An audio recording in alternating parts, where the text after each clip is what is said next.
Hello friends, स्वागत है एक बार फिर से आपका V Star education YouTube channel पे। और आज के इस लेक्चर में दोस्तों हम बात करेंगे आपका डीएनए रेप्लिकेशन इन यूकैरियोट्स के बारे में। ठीक है, हम कंप्लीट पढ़ लेंगे आज के इस लेक्चर में। एक्चुअली ये वन शॉर्ट लेक्चर है जिसमें हम आपका कंप्लीट यूकैरियोटिक डीएनए रेप्लिकेशन पढ़ लेंगे। ठीक है, इससे पहले मैं आपको एक बात बता दूं कि मैं आपको प्रोकैरियोटिक में पढ़ा चुका हूं डीएनए रेप्लिकेशन। वहाँ पर मैंने आपको बेसिक आपको प्रोटीन बताए थे, एंजाइम्स बताए थे। ठीक है ना, क्योंकि मैंने वहाँ पर उनके डिफरेंट फंक्शन भी बताए थे, तो आपके लिए वे जानना बहुत ज़्यादा ज़रूरी है।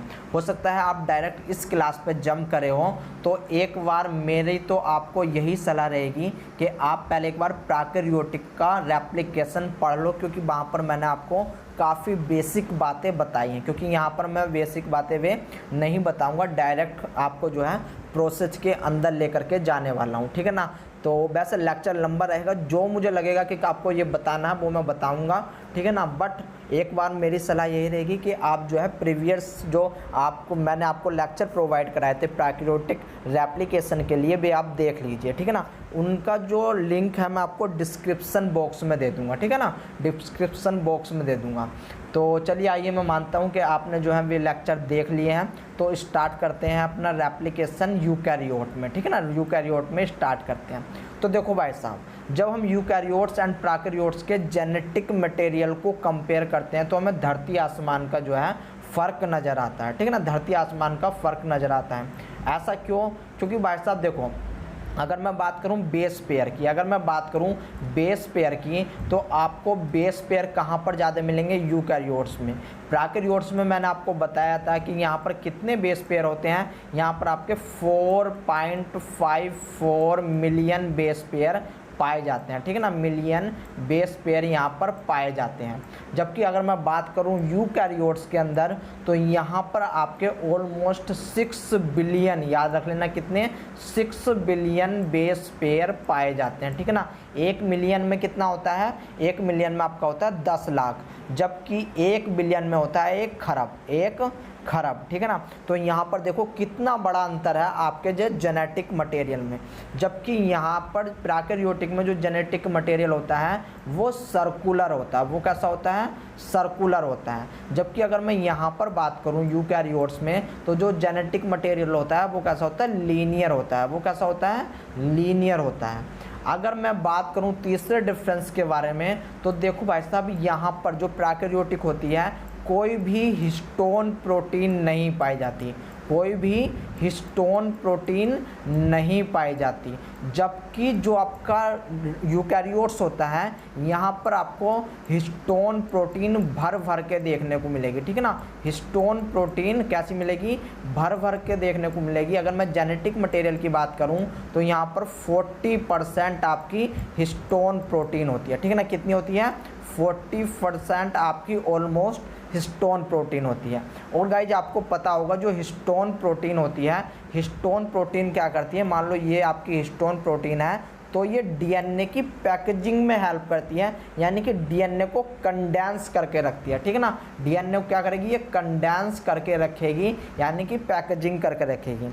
और सबसे बड़ी दिक्कत आती है यूकैरियोटिक्स में कि अगर डीएनए कंडेंस स्टेट में है, पैकेजिंग स्टेट में है, तो वो रेप्लिकेट नहीं कर सकता। ठीक है ना, रेप्लिकेट नहीं कर सकता। तो ये काफ़ी सारी प्रॉब्लम आती हैं यूकैरियोट्स के अंदर। तो पहला तो सबसे पहले इन समस्याओं का करा जाता है समाधान। इन समस्याओं का क्या होगा? इन समस्याओं का होगा समाधान। उसके बाद होगा आपका रेप्लिकेशन। तो देखो भाई साहब, होता क्या है वो देखो। अगर मैं हिस्टोन प्रोटीन की बात करूं, तो प्रोकैरियोटिक में हिस्टोन प्रोटीन लाइक एक प्रोटीन पाई जाती है जिसको बोलते हैं HU प्रोटीन। जिसको क्या बोलेंगे? HU प्रोटीन बोला जाता है। ठीक है ना, तो आपको डीएनए रेप्लिकेशन इन यूकैरियोट्स में चलने से पहले आपको सेल साइकिल के बारे में कुछ पता होना बहुत ही ज़रूरी होगा। ठीक है ना, मैंने हालांकि आपको सेल साइकिल कंप्लीट आपको सेल बायोलॉजी में पढ़ा रखी है। मैंने यहाँ पर क्या क्या चेक पॉइंट होते हैं, किस प्रकार से इसका रेगुलेशन होता है, वो सारी चीज़ बता रखी है। और सबसे बड़ी बात मैंने आपको बताया था कि सेल साइकिल आपकी केवल और केवल कहाँ पर पाई जाती है? यूकैरियोट्स में पाई जाती है। प्रोकैरियोट्स में सेल साइकिल नहीं पाई जाती। ठीक है ना। इसके पीछे का क्या रीजन था, तो आपको अगर आपने सेल बायोलॉजी का लेक्चर नहीं देखा, उसमें सेल साइकिल का लेक्चर नहीं देखा, तो सेल साइकिल का लेक्चर देखो, मैंने आपको वहाँ पर बहुत अच्छे से समझा रखा है कि किस प्रकार से आपका सेल साइकिल केवल और केवल यूकैरियोट्स के अंदर ही पाई जाती है, ठीक है ना। इतनी बात समझ में आ गई, बहुत ही अच्छी बात है। तो हमने सेल साइकिल इसको दो भागों में बांटा था। कितने भागों में? दो भागों में बांटा था। एक थी आपकी एम फेज, दूसरी थी आपकी इंटरफेज। दूसरी कौन सी थी? आपकी इंटरफेज थी, ठीक है ना। तो जो एम फेज थी, एम फेज को भी हमने आगे फर्दर 4 भागों में बांटा था। वे 4 फेज कौन से थी? पी मैट, यानी कि prophase, metaphase, prophase, metaphase, anaphase and telophase, ठीक है ना। इतनी बात किसी को याद है तो भाई साहब बहुत अच्छी बात है। अगर कोई भूल गया है तो फिर वो उसकी जो है मतलब उसके अच्छी बात है, फिर वो बादाम उदाम खाओ भाई साहब। तो यहाँ पर जो इंटरफेज होती है, जो आपकी इंटरफेज होती है, उसको भी फर्दर 3 भागों में बांटा जाता है, ठीक है ना। कितने भागों में बांटा जाता है? 3 भागों में बांटा जाता है। कौन सा? G1 phase, S phase and आपका G2 फेज, ठीक है ना। G1 phase, S phase and G2 phase. यूँ तो आपकी एक और फेज होती है जिसको बोलते हैं G0 फेज, ठीक है ना, जिसको बोलते हैं G0 फेज। एंड इसको हम रेस्टिंग फेज के नाम से भी जानते हैं, ठीक है ना। किस नाम से? रेस्टिंग फेज नाम से भी जानते हैं। बट यहाँ पर देखो, इन सब के बारे में मैंने आपको बता रखा है सेल साइकिल के बारे में, तो यहाँ पर मैं आपको सेल साइकिल नहीं पढ़ा रहा हूँ। यहाँ पर मैं आपको डीएनए रेप्लिकेशन पढ़ाने वाला हूँ, ठीक है ना। डीएनए रेप्लिकेशन, वो भी यूकैरियोट्स के अंदर। तो आपको बहुत कुछ जानना यहाँ पर बाकी है। तो यहाँ पर मैंने ये साइकिल क्यों बनाई है, तो यहाँ पर याद रख लेना, जो आपका रेप्लिकेशन स्टेज, जो आपकी रेप्लिकेशन होता है, रेप्लिकेशन कौन सी फेज में होगी? रेप्लिकेशन होगी आपकी एस फेज के अंदर, यानी कि रेप्लिकेशन आपकी यहाँ पर होगी। यानी कि रेप्लिकेशन में बेसिकली होता क्या है, एक डीएनए जो होता है, एक डीएनए वो कन्वर्ट होता है 2 डीएनए में, ठीक है ना। यानी कि यहाँ पर कॉपी बनती है, एक डीएनए की एक कॉपी बन जाती है, यानी कि एक पेरेंटल एंड एक आपका डॉटर। तो आपका टोटल कितने हो जाते हैं? 2 डीएनए हो जाते हैं, ठीक है ना। बेसिकली मैं आपको के रेप्लिकेशन का मतलब क्या होता है, ये मैं आपको प्रोकैरियोटिक्स में बता चुका हूँ, ठीक है। तो यहाँ पर देखो, ये सेल साइकिल में एस फेज में क्या होगी? आपकी रेप्लिकेशन होगी। और इस रेप्लिकेशन के लिए जितनी भी प्रोटीन की आवश्यकता होती है, जितनी भी प्रोटीन की आवश्यकता होती है, वे सारी की सारी प्रोटीन आपकी कहाँ पर बनेगी? G1 स्टेट में बनने वाली है। कहाँ पर बनेगी? G1 स्टेट में बनेगी। किसी को शक, किसी को पूछना हो तो कमेंट बॉक्स में पूछ लेना। अब मैं आपको एक बात और बताता हूँ कि जो आपका डीएनए रेप्लिकेशन इन यूकैरियोट्स होता है, वो आपकी G1 स्टेट से स्टार्ट होती है एंड S फेज तक जाती है, ठीक है ना। S फेज तक जाती है। तो डीएनए रेप्लिकेशन इन यूकैरियोट्स हम कहते हैं कि आपकी G1 से स्टार्ट होगी एंड आपका R फेज तक जाएगी, यानी कि आपका यहाँ पर S फेज तक जाने वाली है, ठीक है ना। तो अगर हम सेल साइकिल में देखें कि इंटरफेज में आपके कौन कौन सी फेज जो है प्रेजेंट होने वाली है डीएनए रेप्लिकेशन में, तो वो जो होगी आपकी G1 एंड S, ठीक है ना। G1 and S। G1 में आपकी प्रोटीन वगैरह बनेगी, यहीं पर आपके लाइसेंसिंग होगी। अब ये लाइसेंसिंग क्या होती है, क्या बला है लाइसेंसिंग, तो हम बात करेंगे। आपका S फेज में मेनली क्या होगा, यहाँ पर आपके जो है इलोंगेशन, टर्मिनेशन, एक्चुअल में डुप्लीकेशन होगा, ठीक है ना। यहाँ पर डुप्लीकेशन होगा एक्चुअल में, ठीक है ना। इतनी बात समझ में आ गई, बहुत ही अच्छी बात है। तो भाई साहब देखो, अब चलते हैं आगे, अब चलेंगे हम आगे और मैं आपको अब कुछ बात जो है बताने वाला हूं। बट यहीं पर मैं आपको थोड़ा सा और बता देता हूं, क्योंकि यहीं पर मैंने काफ़ी कुछ लिखा हुआ है, तो आपकी समझ में यहाँ पर आ जाएगा, नहीं तो फिर मुझे आगे से दोबारा जो है स्ट्रक्चर बनानी पड़ेगी। तो यहाँ पर जो ये लॉन्ग बेस पेयर है, यानी कि यहाँ पर लंबा आपको क्या मिलेगा? लीनियर बेस पेयर मिलेगा। यहाँ पर लीनियर, यहाँ पर क्या मिलेगा? डबल स्टैंडर्ड डीएनए आपको मिलने वाला है। तो अब क्या इसको किस प्रकार से हम रेप्लिकेट कर सकते हैं? तो भाई साहब यहाँ पर आपके जो रेप्लिकोन होते हैं, यानी कि ओराई रीजन होती है, जहाँ से आपका जो है डीएनए जो है रेप्लिकेशन कर सकता है, वे बहुत सारी होती हैं। वे कितनी होती हैं? वे बहुत सारी होती है। जबकि अगर मैं प्रोकैरियोटिक में बात करूँ तो यहाँ पर केवल और केवल एक ही आपका ओराई रीजन पाया जाएगा, यानी कि ओरिजिन ऑफ रेप्लिकेशन एक ही पाया जाएगा। जबकि यूकैरियोट्स में क्या होता है? यूकैरियोट्स में आपका काफ़ी सारे ओरिजिन ऑफ रेप्लिकेशन पॉइंट पाए जाते हैं, ठीक है ना। तो लॉन्ग अर्थ का तो हो गया ये वाला हिसाब हमारा, ठीक है ना। अगर हिस्टोन प्रोटीन है तो सबसे पहले हिस्टोन प्रोटीन को हटाया जाएगा, ठीक है ना। हिस्टोन प्रोटीन को हटाया जाएगा एंड देन ये फ्री होगा। जो यहाँ पर डीएनए लगा हुआ है ये कैसा होने वाला है, ये फ्री होगा एंड फ्री होकर के ये आपका कुछ इस स्टेट में आ जाएगा, देन रेप्लिकेशन होगा। यानी कि यहाँ से आपका जो है ब्रेक डाउन किया जाएगा हिस्टोन प्रोटीन को, ठीक है ना। हिस्टोन प्रोटीन को अलग किया जाएगा। इतनी बात समझ में आ गई, बहुत ही अच्छी बात है। तो यहाँ पर डीएनए रेप्लिकेशन में ये पॉइंट होते हैं जो कि आपको याद रखने हैं, रख लेने हैं। तो चलिए आइए अब स्टार्ट करते हैं। ये कुछ स्टेटमेंट आपके लिखे हुए हैं जो कि मैं आपको नहीं यहाँ पर मतलब पढ़ने वाला, क्योंकि मैं इनको आपको बताऊंगा, ठीक है ना। मैं इनको आपको लिख करके बताऊंगा, समझा करके बताऊंगा, ठीक है। तो देखो भाई साहब स्टार्ट करते हैं। सबसे पहले थोड़ी बहुत हम कंपेयर कर लेते हैं जो हमने प्रोकैरियोटिक में आपका रेप्लिकेशन पढ़ा है एंड जो हम यूकैरियोटिक में रेप्लिकेशन पढ़ने वाले हैं। तो पहले उसको थोड़ा सा कंपेयर कर लेते हैं, देख लेते हैं कौन सी प्रोटीन हमारी प्रोकैरियोटिक में काम आती, कौन सी प्रोटीन हमारी यूकैरियोट्स में काम आने वाली है। उससे क्या होगा, एक प्रकार से आपको पहले से ही अंदाज़ा हो जाएगा, ठीक है ना। और आपको पता भी लग जाएगा कि कौन सी प्रोटीन क्या काम करने वाली है, ठीक है। तो चलिए आइए स्टार्ट करते हैं। तो यहाँ पर मैं लिख देता हूँ एंजाइम्स या फिर प्रोटीन, एंजाइम्स या फिर प्रोटीन। और यहाँ पर मैं लिख देता हूँ प्रोकैरियोटिक, यहाँ पर मैं लिख देता हूँ प्रोकैरियोटिक एंड यहाँ पर मैं लिख देता हूँ यूकैरियोटिक, ठीक है ना, यूकैरियोटिक। अब देखो अगर मैं शॉर्ट फॉर्म भी लिखूँगा तो आपको जो है भाई साहब लॉन्ग फॉर्म अपने आप ध्यान रखनी है, लॉन्ग फॉर्म अपने आप याद रखनी है। तो सबसे पहले बात करेंगे कि आपका ओरिजिन ऑफ रेप्लिकेशन, ठीक है ना। सबसे पहले आपका ओरिजिन ऑफ रेप्लिकेशन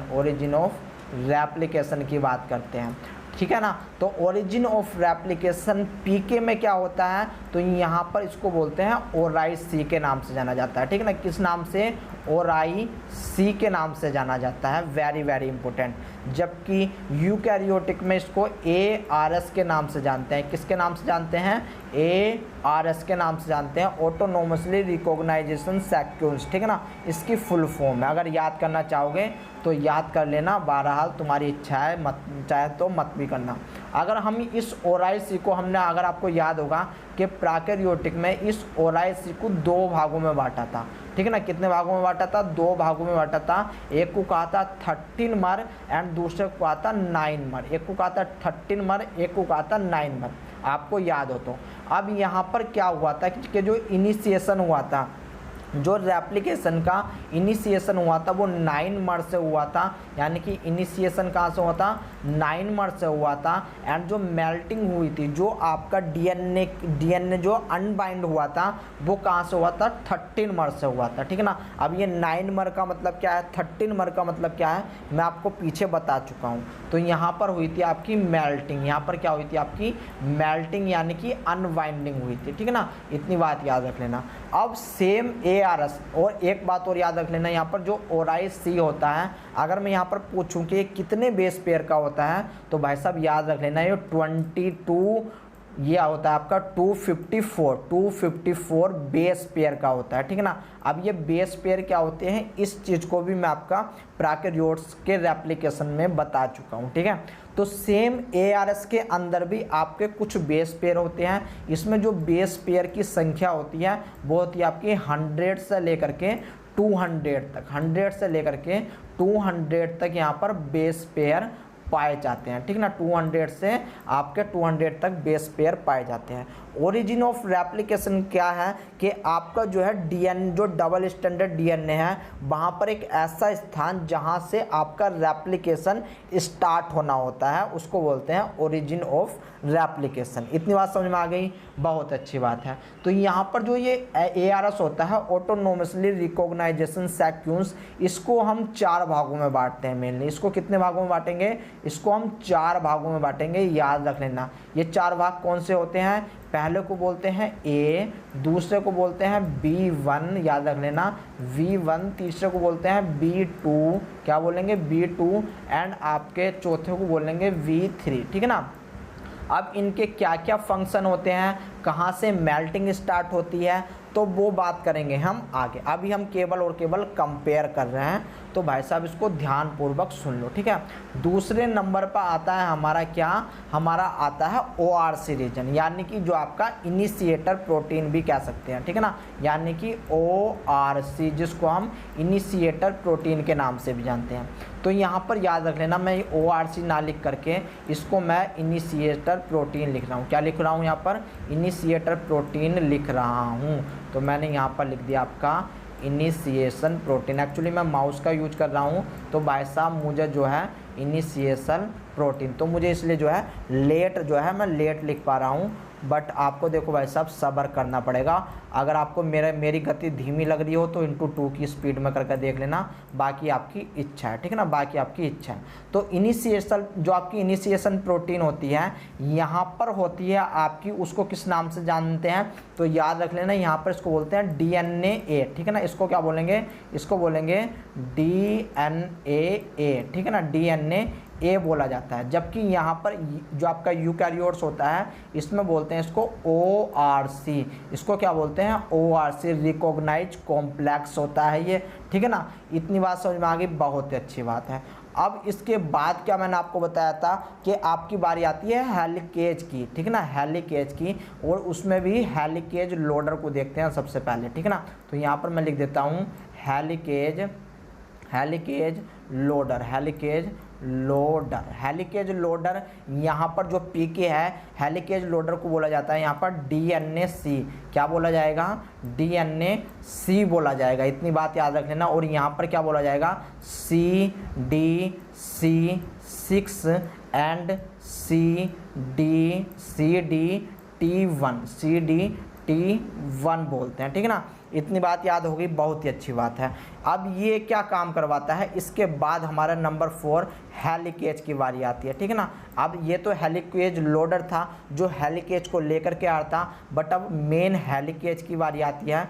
तो यहाँ पर लिख दिया मैंने हेलिकेज, यहाँ पर क्या लिख दिया, हेलिकेज को यहाँ पर क्या बोलेंगे प्रोकैरियोटिक में, इसको बोलेंगे DNA-B, इसको क्या बोलेंगे DNA-B बोला जाता है। और यहाँ पर इसको क्या बोला जाता है MCM27, एक्चुअली एक हेक्सामर होता है, ठीक है ना, हेक्सामर होता है। तो इसके बारे में हम आगे बात करेंगे। मिनी क्रोमेटिन मेंटेनेंस इसका नाम होता है, ठीक है ना। यहाँ पर जो है अगर आपको फुल फॉर्म देखनी है तो भाई साहब आप गूगल कर सकते हो। इसके बाद 5वें नंबर पर मैंने आपको बताया था कि जैसे ही हेलिकेज आएगा फिर काम करेगी आपकी SSB, ठीक है ना, SSB यानी कि single standing binding protein, SSB single standing binding protein. तो प्रोकैरियोटिक में इसको SSB के नाम से ही जाना जाता है। किस नाम से, SSB के नाम से जाना जाता है। बट यहाँ पर इसको RPA बोल देते हैं, यहाँ पर क्या बोलेंगे RPA बोलेंगे, ठीक है ना। इतनी बात समझ में आ गई, बहुत ही अच्छी बात है। पेज हमारा भर चुका है तो हम चलते हैं आगे। कितना नंबर था ये आपका 5वां नंबर। तो अब चलते हैं भाई साहब हम अपने नंबर 6 पे, ठीक है ना, 6वें नंबर पे। यहाँ पर देखो भाई साहब 6वें नंबर पे मैं रख रहा हूँ प्राइमेज को। किसकी बारी आ जाती है यहाँ पर, प्राइमेज को, जो एक्चुअल में क्या करवाएगा, प्राइमर का जो है वो फॉर्मेशन करवाएगा, ठीक है ना। ये था आपका प्रोकैरियोटिक एंड यहाँ पर था आपका यूकैरियोटिक, यहाँ पर क्या था, यूकैरियोटिक था। तो प्राइमेज को प्रोकैरियोटिक में बोलते हैं DNA-G, किस नाम से जाना जाता है, DNA-G के नाम से जाना जाता है। जबकि यहाँ पर आपका जो प्राइमेज होता है, याद रख लेना, pol alpha, very very important, pol alpha and primase, ठीक है ना, प्राइमेज के नाम से जाना जाता है। पोल अल्फा अलग होता है एंड प्राइमेज अलग होता है। ये दोनों के दोनों यहाँ पर काम करते हैं प्राइमर फॉर्मेशन के लिए। किस प्रकार से करते हैं आगे देखेंगे, ठीक है ना, अभी हम आगे देखेंगे।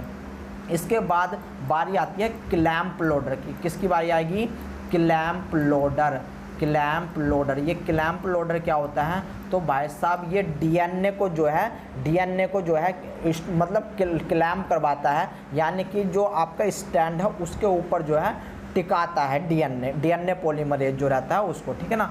तो सॉरी यहाँ पर आपका क्लैंप लोडर। हो सकता है देखो भाई साहब स्पेलिंग आपकी मिस्टेक हो जाए, बट शब्दों पे जाना, ठीक है ना, शब्दों पे जाना मेरे। तो क्लैंप लोडर को यहाँ पर हमने बोला था gamma delta complex, gamma delta complex. यूँ तो आपके काफ़ी सारे ये कॉम्प्लेक्स बन गया ना, यहाँ पर आपके काफ़ी सारे सब यूनिट आ जाते हैं, बट यहाँ पर गामा एंड डेल्टा को ही हम इम्पोर्टेंट मानते हैं, क्योंकि डेल्टा जो होता है इसके पास होती है ATPH प्रॉपर्टी। इसके पास क्या होती है, इसके पास थी आपकी ATPH प्रॉपर्टी, इसके पास थी ATPH प्रॉपर्टी। एंड ये जो गामा था, याद रख लेना, ये जो आपका गामा था ये इम्पोर्टेंट बाइंडिंग कर रहा था, ये इन सबको बाइंड करके रख रहा था, ठीक है ना।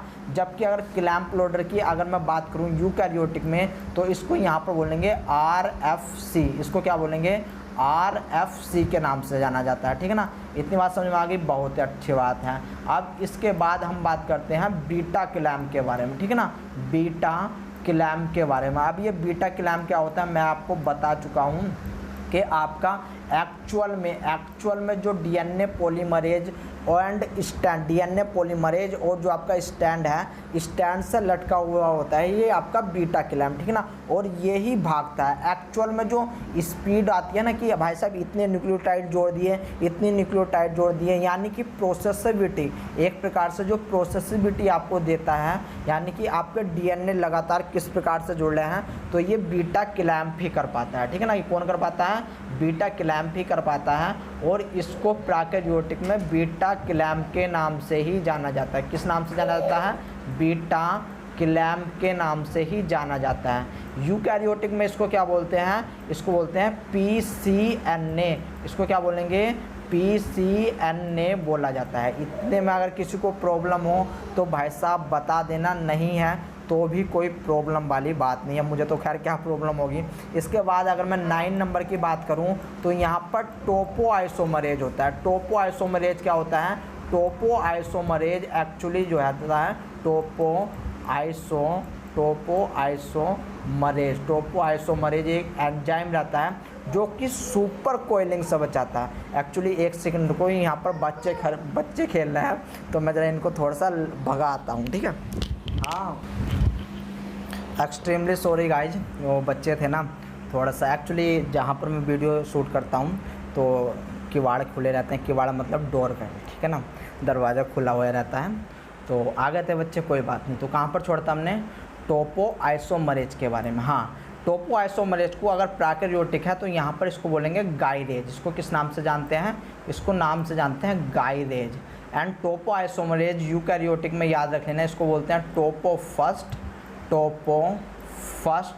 And topo second. Topo first and topo second के नाम से जानते हैं, जिसके आपका जो है डिफरेंट ही फंक्शन होते हैं, ठीक है ना। टोपो सेकंड के नाम से जाना जाता है, ठीक है। इसके बाद अगर मैं 10 की बारी करूँ, 10वें नंबर की बात करूँ तो आपका कुछ और रह गया क्या, हाँ, DNA लाइगेज, ठीक है ना, DNA लाइगेज। तो DNA लाइगेज को यहाँ पर मैं लिखना चाहूँ DNA लाइगेज को यहाँ पर लाइगेज के नाम से ही जानते हैं। यहाँ पर किस नाम से जानते हैं, लाइगेज के नाम से। एंड यहाँ पर भी लाइगेज के नाम से ही जानते हैं, ठीक है ना, लाइगेज के नाम से ही जानते हैं। एंड अगर 10 की बात करूँ तो जो मेन कैटालाइटिक आपका एंजाइम्स होता है, मेन कैटालाइटिक एंजाइम्स, कैटालाइटिक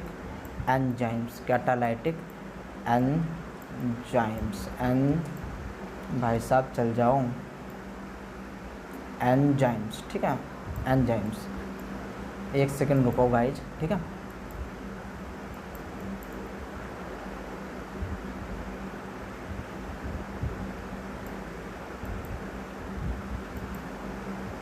तो यहाँ पर नंबर 11 आपका जो है, जो मेन कैटालाइटिक एंजाइम्स होता है, यानी कि मेन एंजाइम्स, यहाँ पर मैं लिख रहा हूँ मेन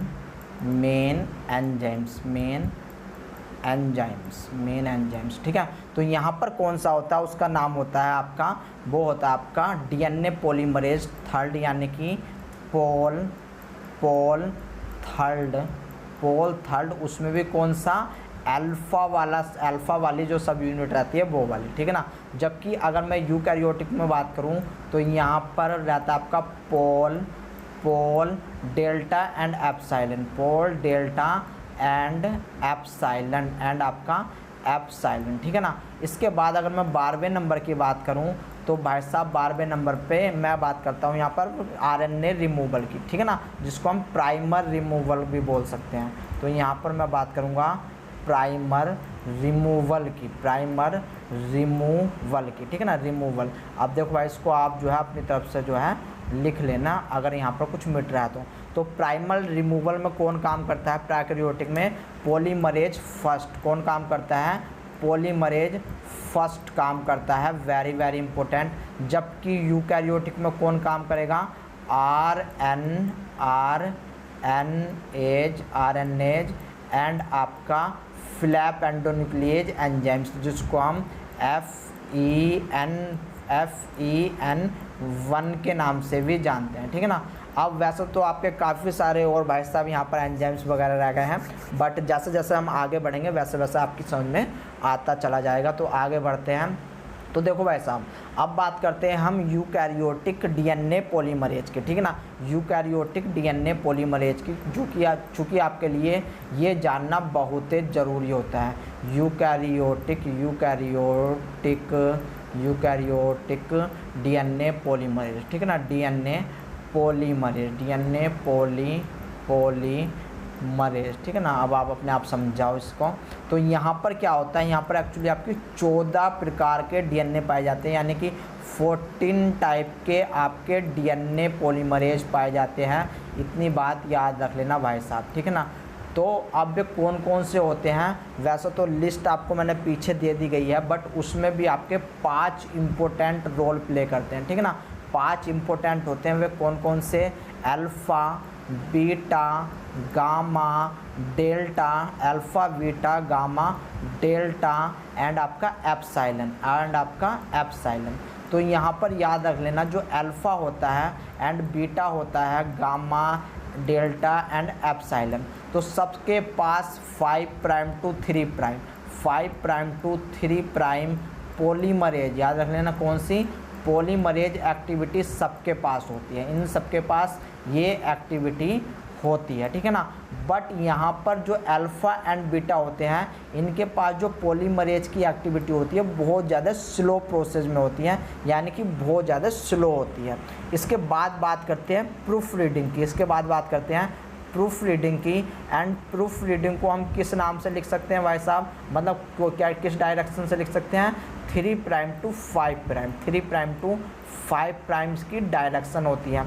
तो ये प्रॉपर्टी आपकी अल्फ़ा के पास नहीं होती, याद रख लेना, बीटा के पास भी नहीं होती है, जबकि गामा के पास होती है, डेल्टा के पास होती है एंड एप्सिलॉन के पास होती है, ठीक है ना। इसके बाद बारी आती है आरएनए रिमूवल की, या फिर जिसको हम प्राइमर रिमूवल बोलते हैं, प्राइमर रिमूवल बोलते हैं, प्राइमर रिमूवल बोला जाएगा, रिमूवल, ठीक है ना। तो ये एक्टिविटी किसी के पास भी नहीं होती, ये एक्टिविटी आपकी किसी के पास भी नहीं होती, क्योंकि प्राइमर रिमूवल के लिए यहाँ पर एक अलग ही प्रकार की जो है प्रोटीन आती है, उसको बोलते हैं FEN, ठीक है ना, यानी कि flap endonuclease enzyme FE first and RNase and आपका आरएनएज और भी आपके काफ़ी सारे एंजाइम्स पाए जाते हैं। यहाँ पर देखो ये एंजाइम्स लिखे हुए हैं, जैसे कि आपका डेल्टा हो गया, म्यू हो गया, ठीक है ना, एप्सिलॉन, गामा, थीटा, जीटा, नीटा, कापा, तो ये सब होते हैं। तो इनको छोड़ करके, यानी कि इन 5 एंजाइम्स को छोड़ करके बाकी सारे के सारे एंजाइम्स आपके कोई ट्रांसलेशन में हेल्प करता है, कोई बेस एक्सीजन न्यूक्लियर रिपेयर में हेल्प करता है, यानी कि डीएनए रिपेयर में हेल्प करता है, ठीक है ना, जिसको हम आगे रिकॉम्बिनेज में पढ़ने वाले हैं, क्योंकि इसके बाद तुरंत आपका रिकॉम्बिनेज वाला पार्ट आने वाला है। इतनी बात पता चल गई, बहुत अच्छी बात है भाई साहब, बहुत ही अच्छी बात है। अब थोड़ी सी बात और जान लो, यहीं पर ही मैं आपको बता देता हूँ कि आपका जो अल्फ़ा होता है, आपका ये अल्फ़ा है, यहाँ पर एक सेकंड रुको भाई साहब, माउस के साथ बस यही दिक्कत है। ये जो आपका ये जो अल्फ़ा होता है, ये अल्फ़ा आपका कहाँ पर पाया जाता है, माइटोकॉन्ड्रिया के अंदर, माइटोकॉन्ड्रिया के अंदर पाया जाता है, याद रख लेना। अल्फ़ा। जबकि ये जो डेल्टा होता है, अगर मैं लीडिंग और लैगिंग स्ट्रैंड की बात करूं तो याद रख लेना ये लैगिंग का फॉर्मेशन करता है। ये किसका फॉर्मेशन करेगा? लैगिंग स्ट्रैंड का फॉर्मेशन करेगा जर्नली, ठीक है ना, जर्नली। जबकि जो आपका एप्सिलॉन होता है वो लीडिंग स्ट्रैंड बनाएगा। वो क्या, कौन सा स्ट्रैंड बनाएगा? लीडिंग स्ट्रैंड को बनाएगा। अगर आपका एप्सिलॉन पॉलीमरेज ना हो तो डेल्टा जो होता है तब ये लैगिंग भी बनाएगा एंड ये आपका लीडिंग भी बनाएगा, ये लीडिंग भी बनाने वाला है। और अगर आपका डेल्टा ना हो, एप्सिलॉन हो, तो भाई साहब ये आपका जो है लैगिंग भी बनाएगा, ये आपका लैगिंग भी बनाएगा। बट प्रायोरिटी याद रख लेना, अगर दोनों एंजाइम्स हैं तो भाई साहब अपना अपना एंजाइम्स बनाएंगे और अपना अपना एंजाइम्स इनका ये है। अगर इनमें से कोई सा एंजाइम्स नहीं है, कोई सा डीएनए पॉलीमरेज नहीं है, तब इनकी मजबूरी होती है कि भाई साहब ये लीडिंग स्ट्रैंड को भी बनाएंगे एंड लैगिंग स्ट्रैंड को भी बनाएंगे। लीडिंग स्ट्रैंड क्या होता है, लैगिंग स्ट्रैंड क्या होता है, ये मैं आपको प्रोकैरियोट्स में बता चुका हूँ, ठीक है ना। तो डेल्टा क्या बनाएगा आपका? डेल्टा बनाएगा स्पेसिफिकली लैगिंग एंड जो आपका एप्सिलॉन होता है ये बनाता है लीडिंग। ये क्या बनाता है? लीडिंग। एक्चुअली ये alpha, beta, gamma, delta, epsilon, psi, kappa, ठीक है ना, ईटा, थीटा, ये आपके ग्रीक के वर्ड होते हैं। ये आपके जैसा हमारे यहाँ पर क्या होता है 1 इकाई, 2 इकाई, 3 इकाई। अगर मैं इंग्लिश की बात करूं तो वहाँ पर 1, 2, 3, ठीक है ना। तो ग्रीक में होता है alpha, beta, gamma, epsilon, theta, इस प्रकार से। तो स्पेसिफिकली याद रख लेना लैगिंग बनाता है डेल्टा एंड एप्सिलॉन बनाता है लीडिंग, ठीक है ना। तो इतनी बात पता चली। टोटल कितने एंजाइम्स है? 14 आपके एंजाइम्स है, यानी कि 14 डीएनए पॉलीमरेज है, ठीक है ना। डीएनए पॉलीमरेज कितने हैं यहाँ पर? 14 टाइप के डीएनए पॉलीमरेज है, ठीक है। इतनी बात समझ में आ गई, बहुत ही अच्छी बात है। तो भाई साहब अब चलते हैं हम यूकैरियोटिक रेप्लिकेशन पे। अब चलते हैं हम किस पे? यूकैरियोटिक रेप्लिकेशन पे, यूकैरियोटिक रेप्लिकेशन पे, ठीक है ना, यूकैरियोटिक रेप्लिकेशन पे। एक्चुअली रेप्लिकेशन, यूकैरियोटिक रेप्लिकेशन को हम 3 भागों में बांटते हैं, ठीक है ना। कितने भागों में बांटेंगे? 3 भागों में बांटेंगे। पहले को कहेंगे हम इनिशिएशन। पहले क्या कहेंगे हम? इनिशिएशन बोला जाएगा, इनिशिएशन आपका जो है इसको बोला जाएगा, ठीक है ना, इनिशिएशन। दूसरे को बोलेंगे हम इलोंगेशन। दूसरे को क्या बोलेंगे? इलोंगेशन बोलेंगे, इलोंगेशन बोला जाएगा, ठीक है ना, इलोंगेशन बोला जाएगा। एंड तीसरे को हम बोलेंगे टर्मिनल। तीसरे को क्या बोलेंगे हम? टर्मिनल बोला जाएगा, टर्मिनल बोला जाएगा। इनिशियल को भी हम 2 भागों में बांटते हैं, याद रख लेना। एक होता है आपका प्री इनिशियल, एक होता है आपका प्री इनिशियल, एक होता है आपका प्री इनिशियल एंड दूसरा होता है आपका इनिशियल। दूसरा होता है आपका इनिशियल, दूसरा होता है आपका इनिशियल, ठीक है ना। जो आपका प्री इनिशियल होता है, याद रख लेना, यहाँ पर मैं बता रहा हूँ आपका, जो आपका प्री इनिशियल होता है यहाँ पर आपकी लाइसेंसिंग होती है। यहाँ पर क्या होती है? आपकी लाइसेंसिंग होती है। ये लाइसेंसिंग क्या होती है अब बात करेंगे। और ये आपका G1 फेज में होता है। ये कहाँ पर होता है? G1 फेज में होता है। जबकि जो आपका इनिशिएशन कंप्लीट होता है ये कहाँ पर होता है? ये आपका S फेज में होता है। ये आपका कहाँ पर होगा? S फेज में होने वाला है। इतनी बात याद रख लेना, ठीक है ना। अब इतनी बात याद आ गई, बहुत अच्छी बात है। तो स्टार्ट करें आपका रेप्लिकेशन को, ठीक है ना। हम पढ़ेंगे अब रेप्लिकेशन इन यूकैरियोट्स। तो चलिए भाई साहब स्टार्ट करते हैं। तो सबसे पहले तो एक बात समझो कि हमारे पास एक क्या है? लीनियर टाइप का हमारे पास डबल स्टैंडर्ड डीएनए है, ठीक है ना। तो यहाँ पर देखो, अब ये लेंथी है, ये लंबा है, तो यहाँ पर काफ़ी सारी ओराई रीजन पाए जाएंगे, ठीक है ना। यानी कि एक ओराई रीजन, ये सारी की सारी ओराई रीजन पाई जाती हैं। एंड ओरिजिन ऑफ रेप्लिकेशन को क्या बोलते हैं? ARS बोलते हैं। इसको क्या बोलते हैं? ARS बोला जाता है। इसको भी क्या बोलेंगे? ARS। एंड यहाँ पर सो ऑन, ये भी ARS, ये भी ARS, ठीक है ना। तो यहाँ पर अब मैं थोड़ा सा इतना सा पार्ट लेकर के आपको समझाता हूँ, ठीक है ना। यानी कि इतना पार्ट मैं आपको जो है बड़ा करके समझाता हूँ। यहाँ पर क्या होने वाला है?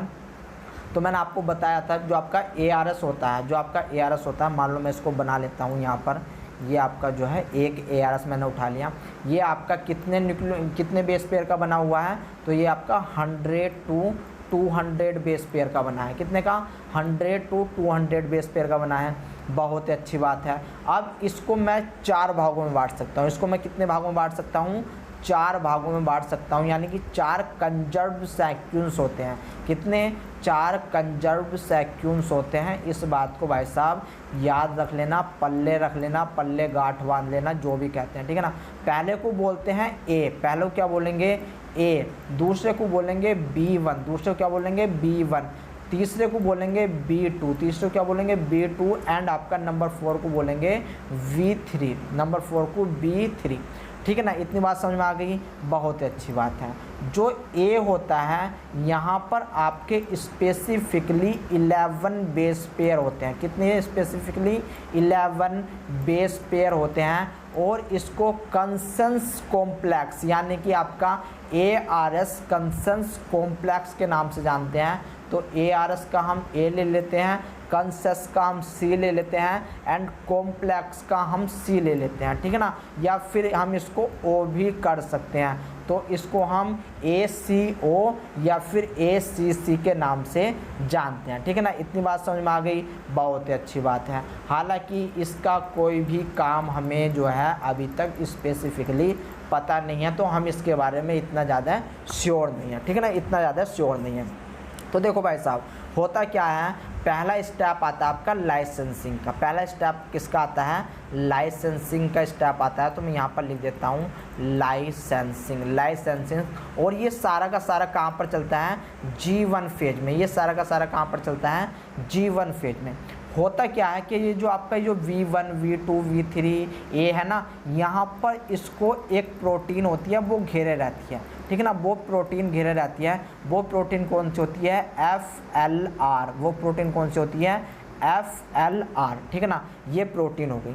तो देखो भाई साहब, जब ये प्रोटीन घेरे रहती है, तो यहाँ पर आपका जब इसको लगता है कि भाई हाँ अब जो है हमको जो है रेप्लिकेशन करना है, तो क्या होता है, यहाँ पर आता है अब इनिशिएटर प्रोटीन। यहाँ पर आएगी इनिशिएटर प्रोटीन। याद रख लेना कौन सी प्रोटीन आएगी? इनिशिएटर प्रोटीन आएगी, जिसका नाम क्या है?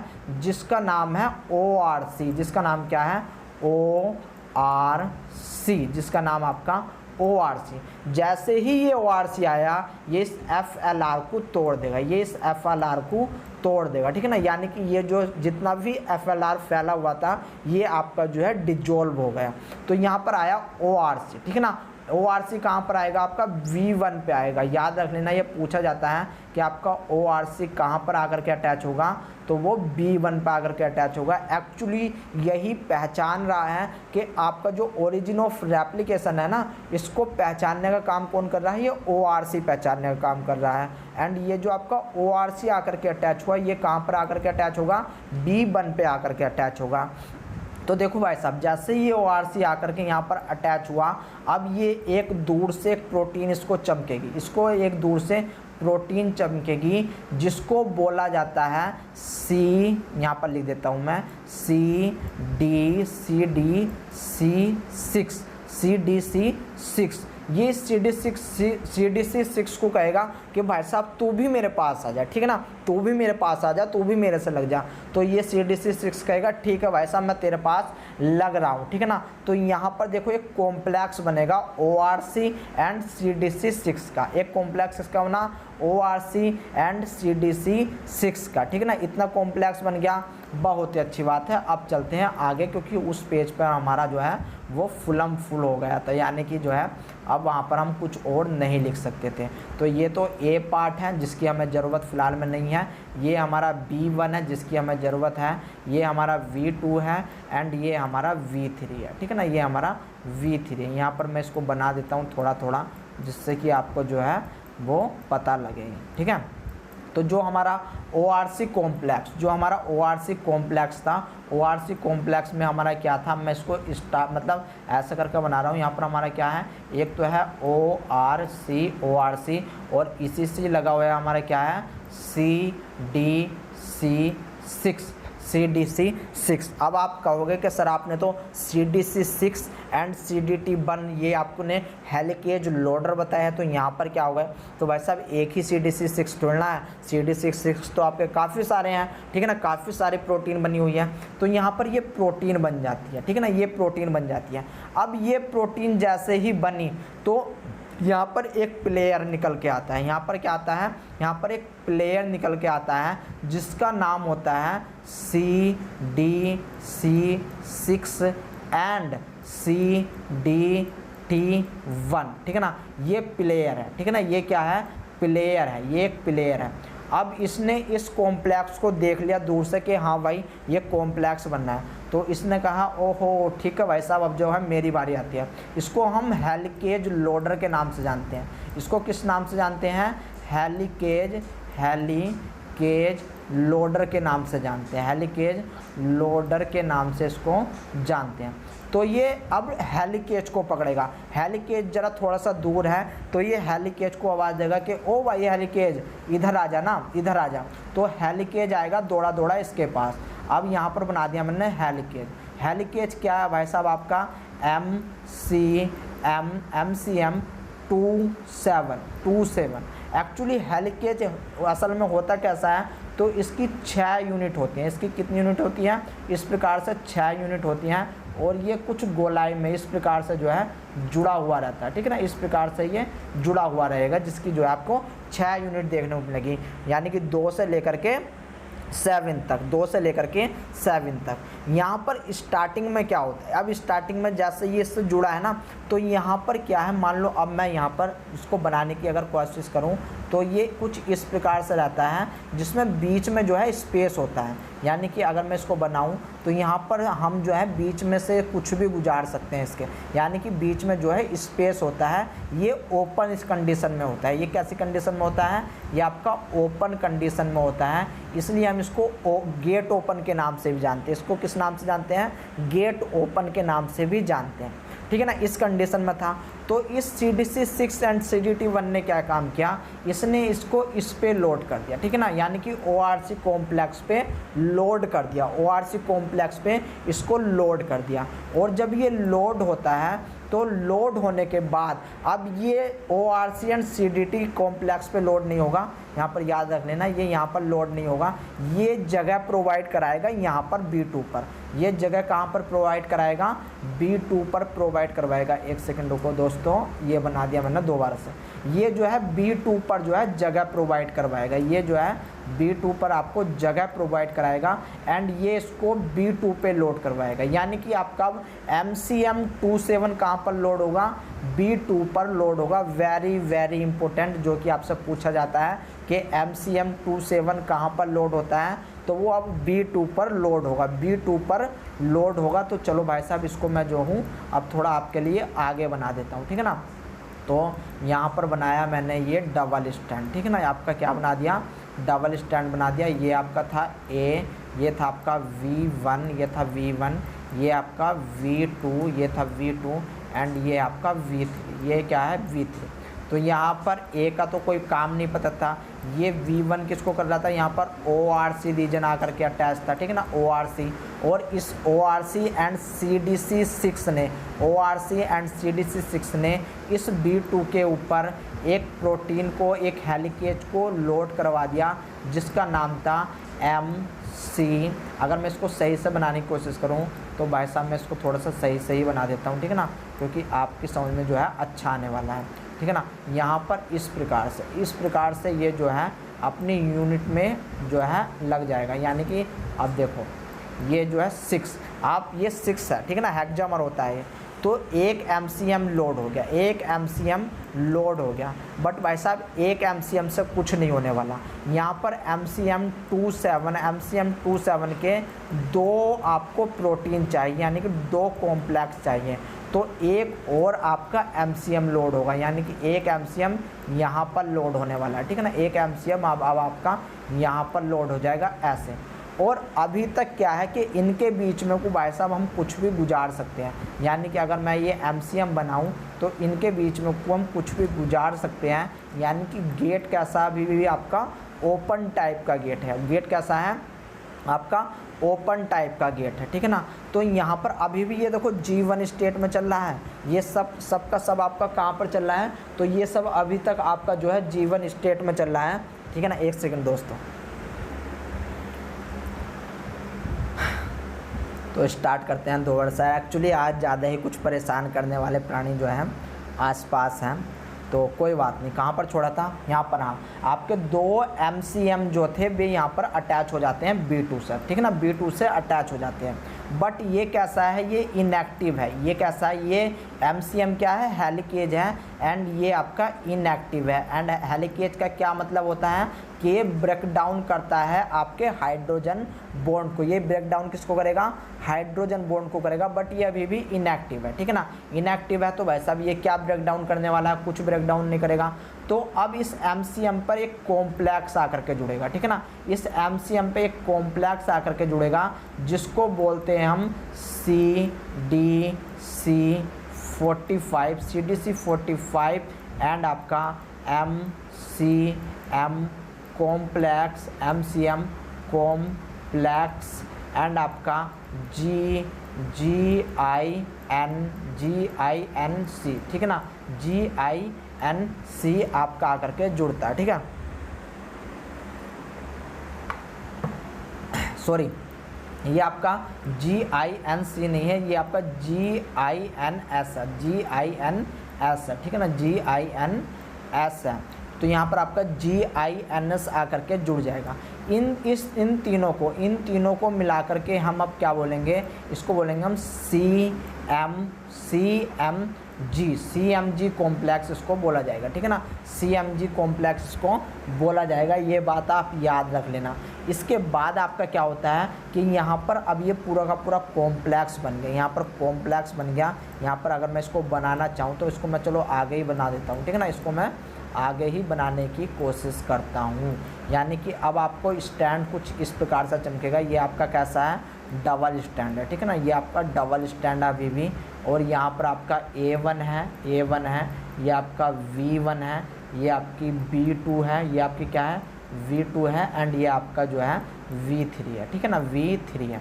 तो यहाँ पर एक तो MCM है यहाँ पर इस जगह पे, एंड दूसरा MCM है यहाँ पर इस जगह पे, और एक कॉम्प्लेक्स इससे आकर के जुड़ा है जिसको पूरे के पूरे कॉम्प्लेक्स को हम क्या बोलेंगे, आपका CMG कॉम्प्लेक्स इसको बोला जाएगा, ठीक है ना। यहाँ पर जैसे ये CMG कॉम्प्लेक्स बना, CMG कॉम्प्लेक्स जैसे ही बना, अब ये इसको CMG कॉम्प्लेक्स इसको बोलेंगे प्री इनिशिएशन कॉम्प्लेक्स, ठीक है ना। इसको बोलेंगे क्या, इसको बोला जाएगा, याद रख लेना, pre initiation pre initiation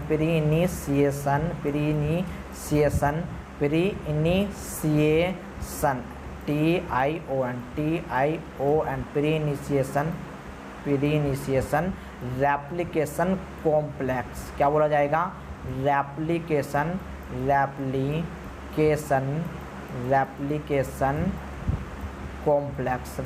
replication complex आपका जो है इसको बोला जाता है, ठीक है ना। यहाँ पर ये बना लिया। अब ये क्या हुआ, ये अभी भी आपका एक्टिव नहीं हुआ। ये जो आपका MCM27 था ना, यहाँ पर ये जो मेन हेलिकेज था जिसको हमने क्या बोला, MCM27 जो था ये अभी आपका एक्टिवेट नहीं हुआ। इससे आके केवल एक कॉम्प्लेक्स जुड़ा, और यहाँ पर ये कुछ अब क्या हुआ, यहाँ पर बबल बनना स्टार्ट हो जाएगा। यहाँ पर क्या होगा, बबल बनना स्टार्ट हो जाएगा, यानी कि फूलना स्टार्ट हो जाएगा। लेकिन यहाँ पर अभी भी कोई किसी भी प्रकार का जो है एक्टिवेशन नहीं हुआ। और इतने सबको, इस कॉम्प्लेक्स को, इस प्री इनिशियल रेप्लिकेशन कॉम्प्लेक्स को ही हम लाइसेंसिंग का नाम देते हैं। किसका नाम देते हैं, इसको ही हम बोलते हैं लाइसेंसिंग। यानी कि अब इसकी लाइसेंसिंग हो चुकी है, यानी कि अब ये रेडी है आपका जो है रेप्लिकेशन के लिए, ठीक है ना, रेडी है रेप्लिकेशन के लिए। तो यहाँ पर देखो वैसा होता है कि मुझे दोबारा से बनाना पड़ेगा। यहाँ पर मतलब ये तो था आपका डबल स्टैंडर्ड DNA, यहाँ पर आपका A1, ये था A1, ये था आपका क्या चल B1, ये था आपका V2, एंड ये था आपका V3, ठीक है ना, ये था आपका V3। यहाँ पर आपका कॉम्प्लेक्स आकर के बन गया है, ठीक है ना, यहाँ पर आपका कॉम्प्लेक्स आकर के बन गया है जिसको हमने बोला CMG कॉम्प्लेक्स, ठीक है ना। अभी भी ये इनएक्टिव है, एंड ये है आपका G1 फेज में। तो यहाँ से अब इस पे जो है काम करेंगे आपके कौन, काइनेज, आपके काम करेंगे साइक्लेज काइनेज, यानी कि आपका सी काम करेगा इस पे एंड डी के काम करेगा, ठीक है ना। सी काम करेगा या फिर के जिसको बोलते हैं, ठीक है ना। यहाँ पर मैं के कर देता हूँ इसको, यहाँ पर आपका के काम करेगा। अच्छे से लिख देता हूँ भाई साहब, काहे को बेखबर होते हो। के काम करेगा, ठीक है ना। के काम करेगा एंड के काम करेगा, ठीक है ना। के एंड के, अगर के एंड के, अब यहाँ पर के क्या होता है, के को समझो भाई साहब। के आपका एक प्रकार का काइनेज है जो कि आपका CDC7, ठीक है ना। CDC7 एंड DBF4, ठीक है ना। DVF4 के नाम से भी जाना जाता है, ठीक है ना। यहाँ पर ये क्या है, ये 4 है, ये 4 है, ठीक है। इतनी बात पता चली। तो ये क्या काम करेगा, ये इस जो आपका जो MCMG था, यानी कि जो आपका हेलिकेज था, इसको एक्टिव करेगा, यानी कि इसको मैच्योर करेगा एंड वो काम होगा आपका एस फेज में। वो काम कहाँ पर होगा, ये काम होने वाला आपका एस फेज में, ये काम आपका होने वाला है। तो एस फेज में जैसे ही ये स्टैंड आएगा, यहाँ पर जो MCM लगा हुआ है, यहाँ पर क्या, जो आपका MCM27 है, वो हो जाएगा अब एक्टिव किसके थ्रू, इस CDK एंड DDK के थ्रू। CDK एंड DDK के थ्रू आपका जो है ये एक्टिव हो जाएगा, ठीक है ना। और जैसे ही ये आपका एक्टिव हो गया, ये एक प्रकार का क्या है, ये एक प्रकार का आपका है हेलिकेज, ये है हेलिकेज। एंड हेलिकेज क्या काम करेगा भाई साहब, ये अब आपकी अनवाइंडिंग स्टार्ट करा देगा, ये यहाँ से अनवाइंडिंग स्टार्ट करा देगा। ये एक्चुअली V2 है, ठीक है ना। ये आपका कहाँ पर लगा हुआ है, ये आपका V2 पर लगा हुआ है, मैंने V1 पे लगा दिया है, तो इतना नहीं करना होता है। ये आपका क्या सा है, ये आपका है, यहाँ पर मैं सही से बना देता हूँ क्योंकि आपको नोट्स चाहिए होंगे इसके। ये आपका V1, ये आपका क्या है V2, ये V2 एंड ये आपका इधर बना देता हूँ मैं V3, ठीक है ना। ये आपका V3, ठीक है। इतनी बात समझ में आ गई, बहुत ही अच्छी बात है भाई साहब। इतनी बात तो समझ नहीं थी आपको, ठीक है ना। एक्चुअली इतनी बात ही तो समझ, तो इतनी बात आ गई। यहाँ पर अब MCM का हो जाता है एक्टिवेशन, बट इसको एक्टिवेशन के लिए अभी भी ATP हाइड्रोलाइज करनी पड़ती है। याद रख लेना, ATP हाइड्रोलाइज करनी पड़ती है, ATP का हाइड्रोलाइसिस करना पड़ता है। और ये जो CDK एंड DDK होता है, ये काइनेज कहाँ पर काम करते हैं, थ्रियोनीन एंड टायरोसिन पर, ठीक है ना। कहाँ पर काम करेंगे, थ्रियोनीन एंड आपका टायरोसिन पे ये काम करते हैं, यानी कि यहाँ पर ये फास्फोराइलेशन करवाते हैं, तब जा कर के आपका जो है MCM जो है एक्टिव होता है। और जैसे ही भाई साहब अब आपका MCM एक्टिव होता है, तो ये क्या काम करेगा, ये काम करेगा आपका जो फोर्क है, जो आपकी जैसे ये लीनियर स्टैंड है, तो अब इसको खोलना स्टार्ट कर देगा इस प्रकार से, यानी कि ये अब इसको अनबाइंड करेगा, ये इसको अनबाइंड करना स्टार्ट कर देगा, ठीक है ना। अनबाइंड करना स्टार्ट कर देगा। और यहाँ पर अब आपका ये लग गया आपका क्या, ये लग गया आपका MCM2, इसको बोलेंगे क्या, इसको बोलेंगे आपका MCM, इसको बोलेंगे MCM27। ये किनारों पे लग जाता है, ये कहाँ पर लग जाता है, किनारों पे लग जाता है, जिससे कि ये आगे का जो भाग है, जो आपका लीनियर स्टैंड है, उसको खोलता हुआ चला जाता है, ठीक है ना, उसको खोलता हुआ चला जाता है। एंड इसके पीछे आपकी लगती है SSB प्रोटीन, जो कि क्या काम करती है, रिवाइंड होने सब चाहती है। और वो SSB प्रोटीन कौन सी है, मैं यहाँ इधर बना रहा हूँ, वो है आपकी RPA। कौन सी है, RPA, यहाँ पर मैं बना रहा हूँ इसको, ये कौन सी है, RPA, ठीक है ना, RPA, ठीक है। इतनी बात समझ में आ गई, बहुत अच्छी बात है। अब इसके बाद क्या होगा, इसके बाद आपका मान लो ये था आपका ARS रीजन, ये कौन सा था, ARS रीजन था, जिसको हम बोल देते हैं क्योंकि यहीं से आपका ओरिजिन ऑफ रेप्लिकेशन यानी कि एक्चुअल रेप्लिकेशन होना स्टार्ट होता है। याद रख लेना, ये कौन सी जगह है, ये आपकी B2, अगर मैं एक्चुअल बात करूँ तो, ठीक है ना। ये कौन सी है, B2 है आपकी। तो यहाँ पर आप क्या आएगा, यहाँ पर आएगा प्राइमर, यहाँ पर क्या आएगा, प्राइमेज आएगा। प्राइमेज यहाँ पर मैंने आपको क्या बताया था, तो आपको याद होगा, प्रोकैरियोटिक में उसको बोलते हैं DNA-G, ठीक है ना, क्या बोलते हैं, DNA-G।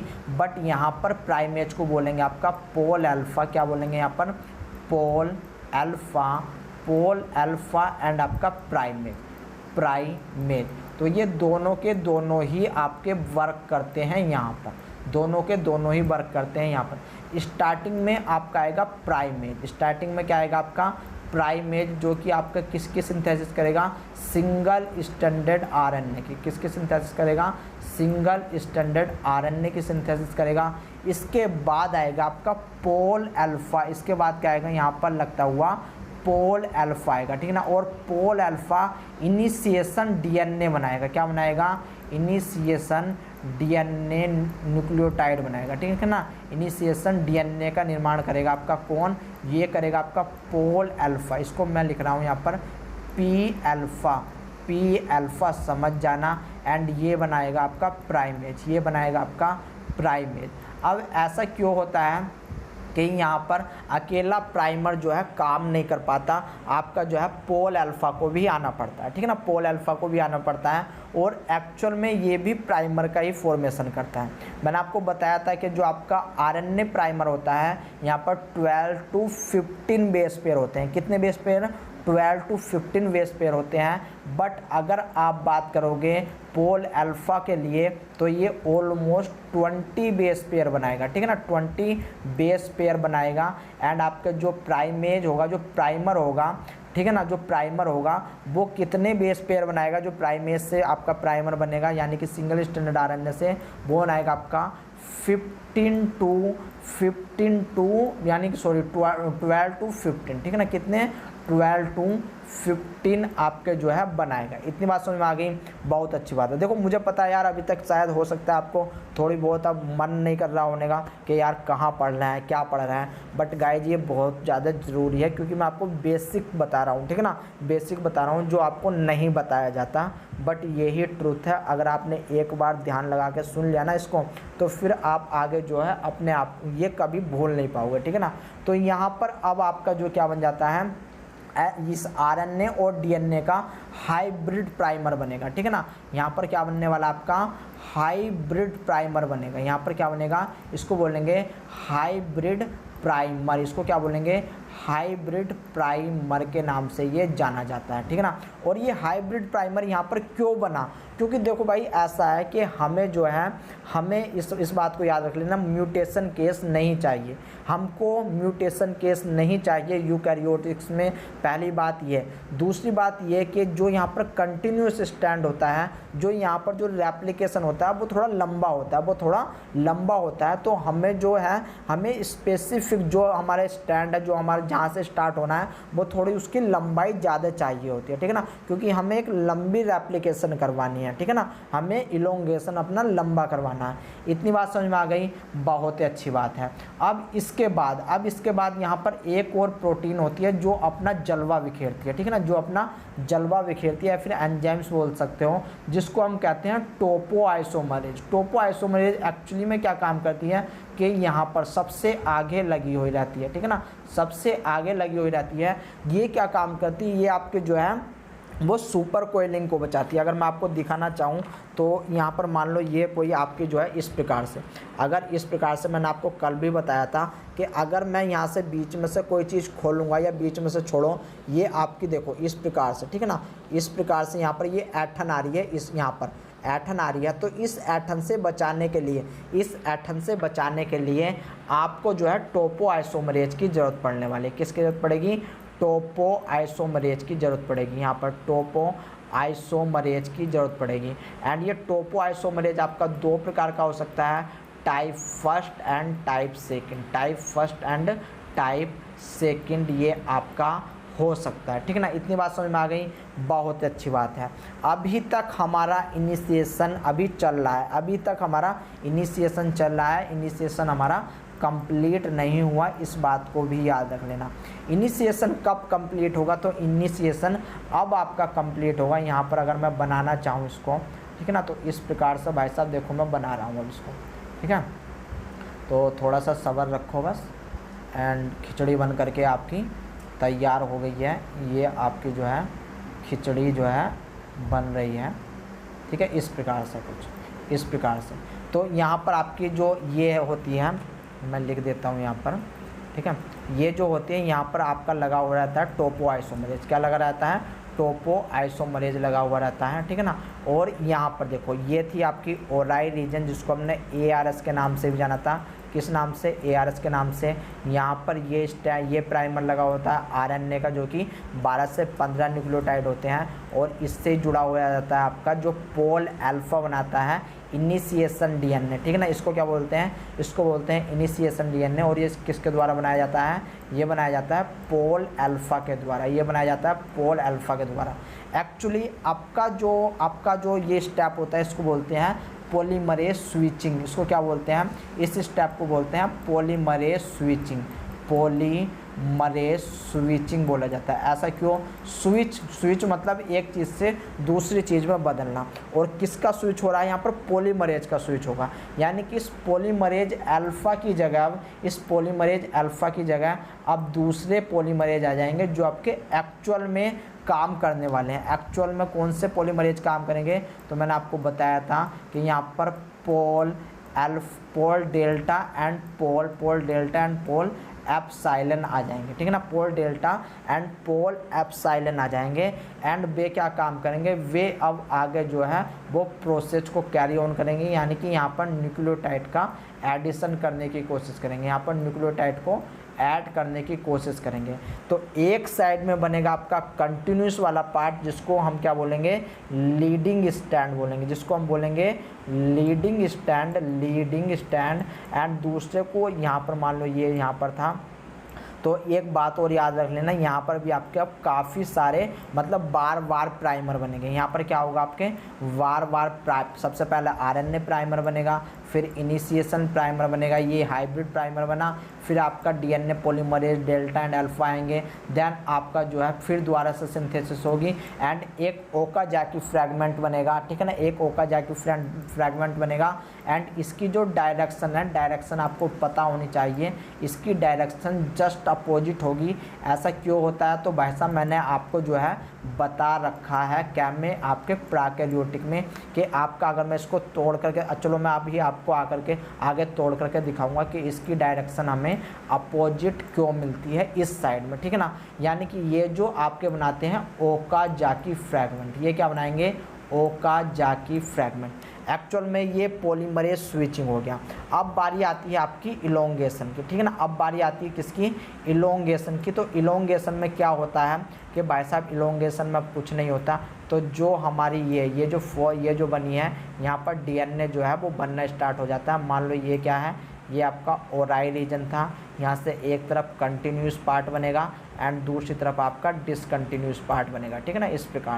इस प्रकार से इनिशिएशन में क्या होता है, हमारा RNA होता है जो कि RNA प्राइमर रहता है एंड दूसरी बार में काम करता है हमारा क्या, पोल अल्फा काम करेगा।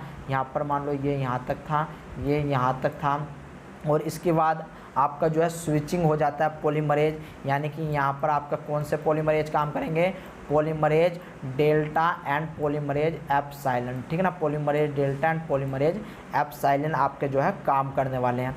तो यहाँ पर देखो ये हो रहा है आपका इलोंगेशन, ये हो रहा है आपका इलोंगेशन हो रहा है, ठीक है ना। इलोंगेशन। तो यहाँ पर क्या होगा आपका, इसको बोलेंगे कंटिन्यूस पार्ट, ठीक है ना। इसको क्या बोलेंगे, इसको कंटिन्यूस सिंथेसिस बोलेंगे और इसी को हम लीडिंग सिंथेसिस बोलते हैं। इसको क्या बोलते हैं, लीडिंग स्टैंड भी इसको बोला जाता है। ये जो आपके जो फ्रैगमेंट बनना है इसको बोला जाता है ओकाजाकी फ्रैगमेंट। ये कैसे बनते हैं तो मैं आपको प्रोकैरियोटिक में समझा चुका हूँ, ठीक है ना। तो यहाँ पर देखो ये रेप्लिकेशन जैसे जैसे आगे बढ़ रहा है इसी पॉइंट को बोलते हैं इलोंगेशन, ठीक है ना। तो मैं आपको थोड़ा सा बता देता हूँ कि आपका जो ओकाजाकी फ्रैगमेंट है वो किस प्रकार से आपका बनता है। हालांकि मैंने आपको कल भी बताया था कि मान लो अगर मैं ये एक फोर्क बनाऊँ तो यहाँ पर इस प्रकार से एक स्टैंड ये रहा आपका एंड दूसरा स्टैंड ये रहा। तो यहाँ पर तो देखो भाई साहब अगर इधर की साइड में बनाऊँ ये कंटिन्यूस आपकी जो है क्या होती रहेगी, सिंथेसिस होती रहेगी। और यहाँ पर भी अब देखो यहाँ पर अगर मैं इसको यहाँ पर लेकर के जाऊँ, ठीक है ना, यहाँ पर समझा रहा हूँ, और DNA रेप्लिकेशन आपका कुछ यहाँ पर जुड़ा हुआ है, सॉरी DNA पॉलीमरेज यहाँ पर जुड़ा हुआ है। तो देखो सिंथेसिस कैसा होगी, इस टाइप से होगी बट ये कैसा हो जाएगा, ये चेंज हो जाएगा, ये मुड़ जाएगा। तो इसकी डायरेक्शन ऑटोमेटिकली कैसे हो जाएगी, इसके अपोजिट हो जाएगी, इसके अपोजिट हो जाएगी। सेम यही काम होता है, ठीक है ना, सेम यही काम होता है। अब बारी आती है टर्मिनेशन की, अब बारी आती है टर्मिनेशन की। तो भाई साहब यूकैरियोटिक टर्मिनेशन कोई आसान काम नहीं होता। हमें एक्चुअल पता नहीं है, एक्चुअल अंदाज़ा नहीं है कि टर्मिनेशन होता कैसे है, बट टर्मिनेशन के लिए यहाँ पर हम 3 प्रोसेस को मान करके चलते हैं कि भाई देखो 3 प्रोसेस से हमारा टर्मिनेशन होता है। वो कौन कौन सा प्रोसेस होता है तो भाई साहब वो देख लो। यहाँ पर मान लो ये पर डीएनए बनना था, ठीक है ना, ये आपका कोई भी डीएनए जो है यहाँ पर बनना था। अब ये डीएनए बनता बनता हमारा हो गया कंप्लीट, ठीक है ना, ये सही करके ही बना देता हूँ मैं इसको एक्चुअल में, ठीक है ना। यहाँ पर हम लिखेंगे टर्मिनेशन, टर्मिनेशन, यहाँ पर टर्मिनेशन।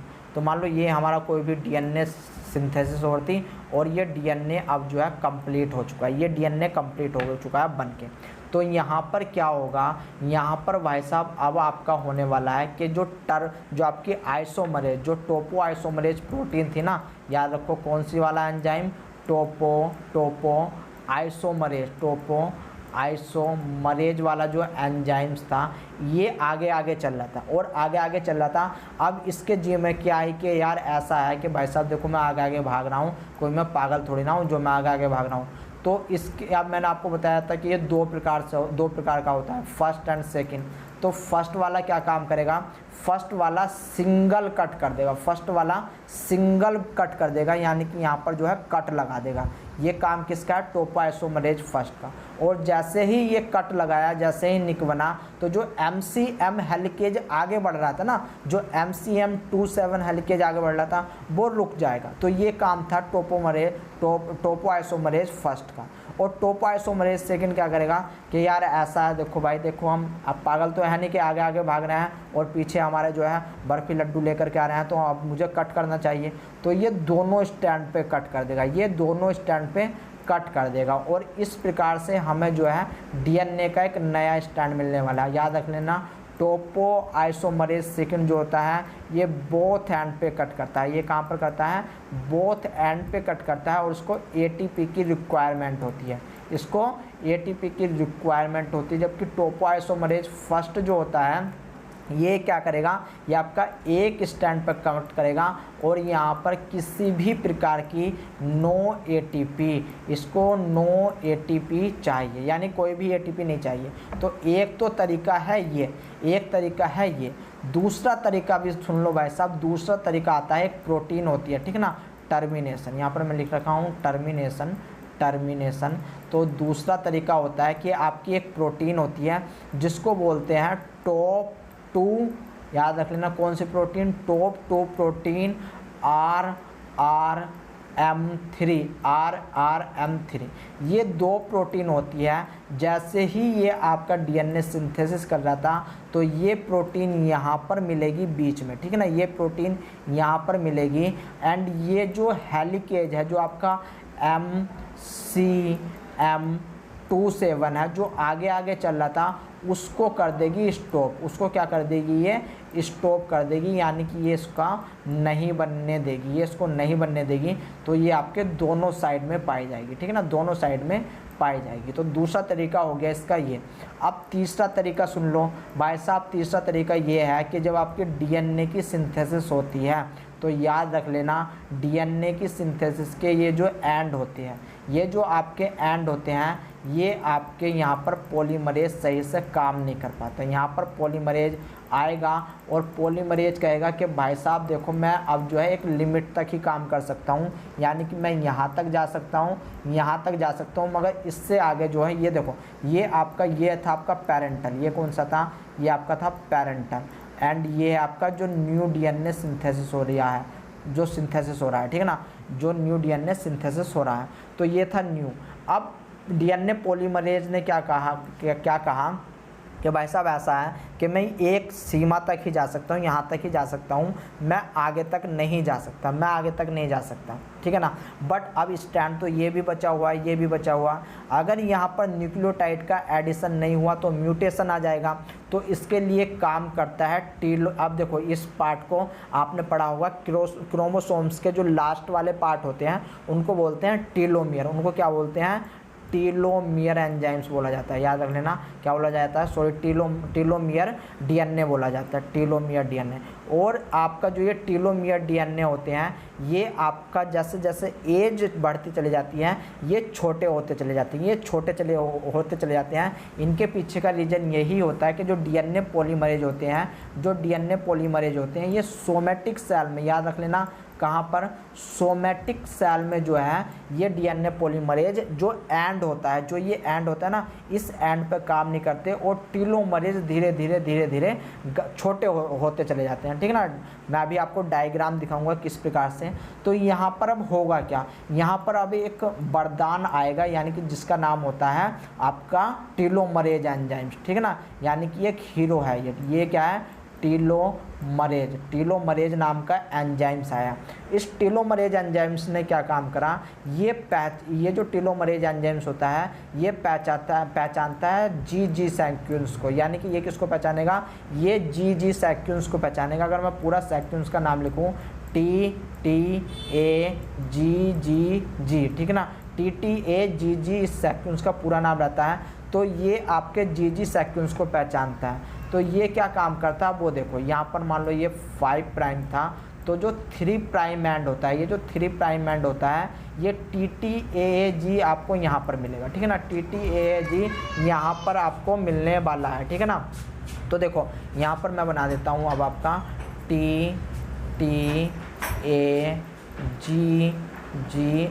ठीक है ना। यानी कि ये आपको TTAAG कहाँ पर मिल रहा है, सॉरी बच्चे आ चुके हैं, ठीक है ना। अगर आपको अभी इधर उधर से आवाज़ आए तो थोड़ा उसको इग्नोर करना। तो यहाँ पर अब आपको क्या मिलने वाला है, यहाँ पर आपको एक ओवरहैंग मिल गया, ठीक है ना। यानी कि ओवरहैंग मिल गया 3 प्राइम पर जिस पे TTAAG प्रेजेंट था। तो टीलोमरेज एंजाइम आएगा, ये टीलोमरेज एंजाइम्स इस TTAAG को पहचानेगा, ठीक है ना। एंड पहचानने के बाद यहाँ से आकर के जुड़ जाएगा इस पर, ठीक है ना। यहाँ से आकर के इसके कॉम्प्लीमेंटली जुड़ जाएगा और ये थोड़ा आगे लंबा निकला हुआ होता है। एक्चुअल में मैं इसका आपको एक्चुअल डायग्राम दिखा देता हूँ, ठीक है ना। सब बातों की बात छोड़ो, आपको मैं इसका एक्चुअल डायग्राम दिखा देता हूँ, ठीक है ना। कुछ इस प्रकार से देखो, जैसे जैसे आप जनरेशन टू जनरेशन चलते चले जाओगे, यहाँ पर आपको जो है जैसे जैसे सेल डिवाइड करोगे तो आपको जो है टीलोमियर कम होते नजर आएंगे, ठीक है ना। टीलोमियर कम होते नजर आएंगे। तो ये आपका टीलोमरेज की जो है प्रॉपर्टी, यहाँ पर क्या आपको एक स्टैंड पहचाना जाता है जो कि 3 प्राइम ओवरहैंग पर होता है, जिसको बोलते हैं TTAAG। ये यहाँ से स्टार्ट है TTAGG। अब यहाँ पर इन्होंने जी नहीं लिखा, बट कोई बात नहीं, आप जो है आप समझदार बच्चे हो, पहचान सकते हो। तो टीलोमरेज आया, यहाँ पर आकर के अटैच हो गया, यहाँ पर आकर के अटैच हो गया। अब जैसे ही अटैच हुआ इसके जो न्यूक्लियोटाइड थे वे कॉम्प्लीमेंट्री बन जाएंगे, क्योंकि ये जो टीलोमरेज एंजाइम्स है ये एक प्रकार का RT एंजाइम्स है। ये कैसा एंजाइम्स है, ये एक प्रकार का RT एंजाइम्स है जो यहाँ पर इसने टीलोमरेज बना लिया। टीलोमरेज बनाने के बाद ये आगे फ्लिप करेगा, यानी कि ये आगे फुदकेगा अब दोबारा से, ठीक है ना। फुदकेगा दोबारा से, फुदकने के बाद ये यहाँ तक इसको न्यूक्लियोटाइड बना लेगा। न्यूक्लियोटाइड बनाने के बाद अब यहाँ पर क्या होगा, यहाँ पर अब आएंगे DNA।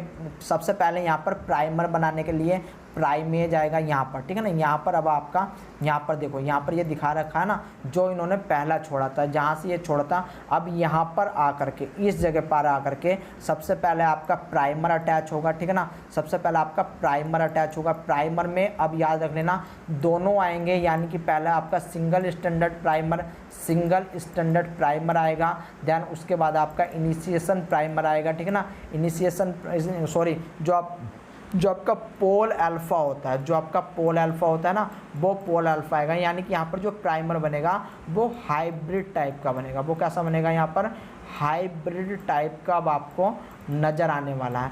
एंड जैसे ही ये हाइब्रिड टाइप का अब आपको नज़र आएगा, यहाँ पर पॉलीमरेज आएगा, कौन सा, तो डेल्टा एंड एप्सिलॉन आने वाला है, जो कि अब इस डायरेक्शन में आकर के जो है क्या करेगा, वो आपका जो है वो जो न्यूक्लियोटाइड है उनको अटैच करेगा। और याद रख लेना ये 3 प्राइम OH होता है इधर की साइड में, एंड ये आपका 5 प्राइम OH होता है।